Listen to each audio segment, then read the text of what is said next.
Hey guys, it's Mary with B&T Realty. So this time of the year, the holiday season, everyone wants to scoop on the housing market. At holiday parties, families get together, even quick catch up with friends. I'm always asked the first question. And honestly, I love it because there's a lot to share out there with people, and the news is not where you need to get it. So here are the top 3 questions that keep coming up when people ask me about how the market is right now. Number 1, will I even be able to find a home if I want to move? The answer, yes. More than you could a year or 2 years ago.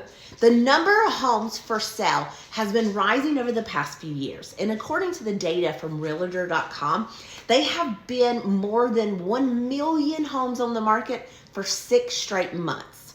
Something that hasn't happened since 2019. So that means 2 things. Either 1, buyers have more options, and 2, sellers have more places they can move to next. Many homeowners who held off are realizing the shelves aren't bare anymore.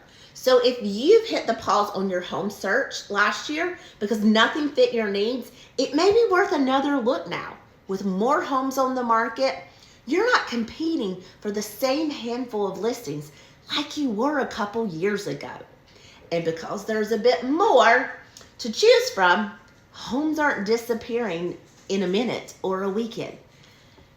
That gives buyers more space to breathe, more options to compare, and a little more time to make that confident decision. Now, question number 2 I get, will I ever be able to afford a house? Now, guys, affordability is starting to improve. Finally.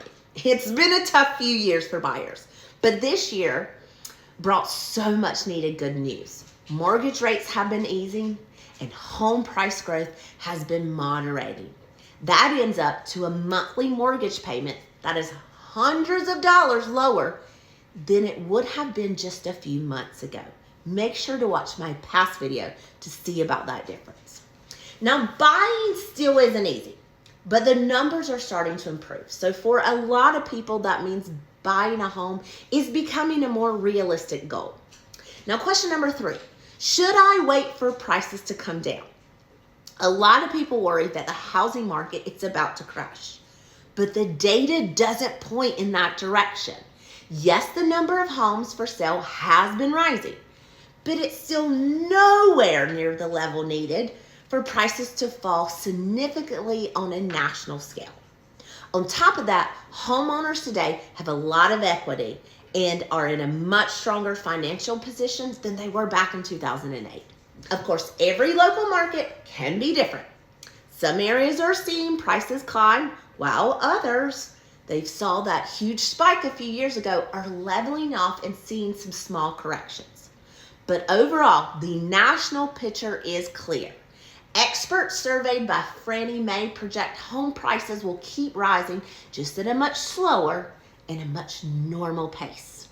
So that's why waiting for a major price drop to get that deal isn't very strategic. History shows the same thing over and over.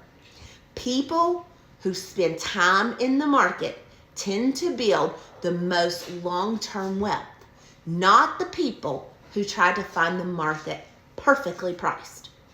Bottom line, talk about the housing market, and it can feel loud, it's confusing, especially when you're hearing so many different takes. But if you want to understand what these trends mean for your goals, let's connect and walk through it together, and maybe let's get you one really good Christmas gift. Bye, guys.